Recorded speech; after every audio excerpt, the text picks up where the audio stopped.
আজ তোমাদের সঙ্গে শেয়ার করব নতুন একটা রেসিপি, এটা হলো আমের পিঠে।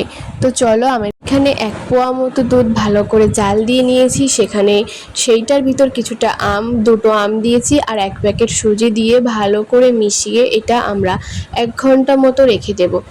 একটা কথা ভালো করে মনে রাখবে, কিছুটা দুধ আমি কিন্তু আগের থেকে তুলে রেখেছিলাম, যাতে কম বেশি হয়ে গেলে পরে ভালো করে মিক্স করতে পারি। আর এর ভিতর একটু পরিমাণ ময়দা আর একটু চালের গুঁড়ো দিতে হবে, সেটা আপনাদের নিজেদের আন্দাজ মতো দিলেই হবে।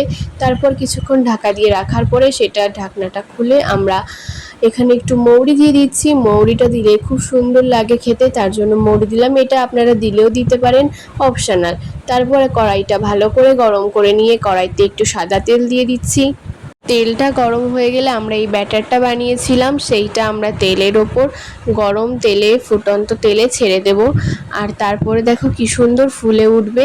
এভাবেই পরপর আমরা পিঠেগুলো ভেজে নেব। পিঠেগুলো কিন্তু আমরা লাল লাল করে ভেজেছি। এখানে দেখো, একটা প্রথমে দিয়ে আমরা দেখলাম তেলটা তেতেছে কিনা। তেলটা ভালোই তেতে গেছিলো। তারপরে আমরা একসঙ্গে 2-3টে করেও দিতে পারি।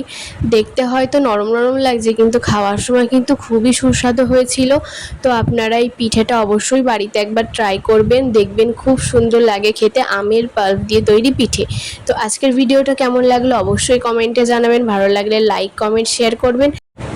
পিঠেটা কিন্তু খুব সুন্দর নরম হয়েছিল আর খেতেও কিন্তু দুর্দান্ত টেস্ট হয়েছিল। তো আজকের ভিডিওটা এইখানেই শেষ করছি। এইরকম আরও ভিডিও পেতে চ্যানেলটা সাবস্ক্রাইব করুন।